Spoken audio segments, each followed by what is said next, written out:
Everyone wants to know what's the best flower for their garden.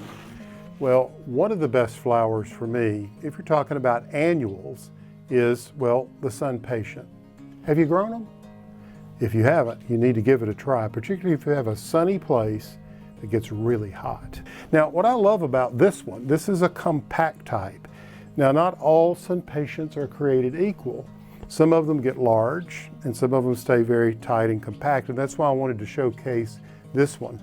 And what I love about it, if you look closely, you'll see this gorgeous bloom that is slightly, I wouldn't say variegated, but marbled. Now, we grow a lot of these SunPatients every year at Moss Mountain Farm. Why? They're so dadgum easy. That's the reason why. And they take the heat.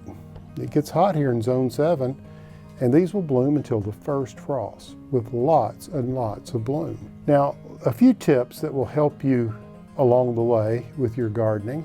These are excellent for containers. You see, I put just 3 small plants in these pots a few weeks ago, and look how they've already rooted in. You can see those beautiful white roots, and that's what you want to look for when you go to a nursery. You can see this multiple branching, and that's how gives you an indication of just how dense these things become and compact. And this one container will create a spread that will be about like this and about like this. In other words, if I wanted just to take this container and place it in here, it would completely fill this 22-inch pot and spill over. That's really all you need, right? Now, in planting this, what you want to do is you want to tear into the roots gently. Now, let's talk about the blooms for a moment. How do you keep up this level of flower power? You want to start with a good soil. And what I say is a good all-purpose potting soil. The problem with this is very dry, right? And what you want at the end of the day is soil that if you hold it like this, it falls apart when it's moist. So I always like to moisten the soil first.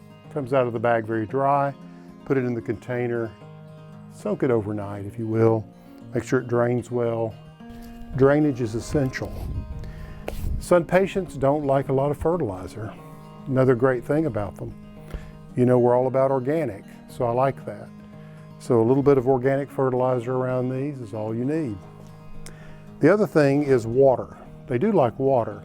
They don't want to sit in water, all right? Don't plant them in a boggy, wet place. They want the soil to stay moist, consistently moist, because they'll actually wilt. If they wilt, fear not, they'll spring back in no time if you'll water them. This is an old-fashioned saucer. Sometimes old-fashioned things are the best, right? So just taking a saucer like this and putting it under the container will save you a lot of work and heartache.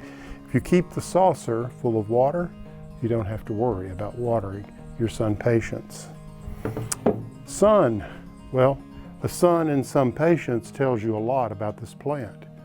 It loves full hot sun, but it is key that you get the moisture in the soil regularly for them to perform.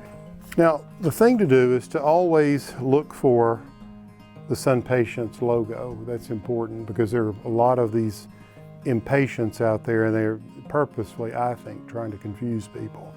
You can't plant ordinary impatiens, and these are not New Guinea impatiens. You need to get SunPatients. And this one, as I said, is compact pink candy, but there's lots of other colors. I mean, salmon and orange, and even hot red. So this is just one of many, many, many colors. If you want them to stay very dense and low to the ground, go for the compact versions of this large family of beautiful flowering annuals. All right, add some SunPatients to your garden and stay in touch.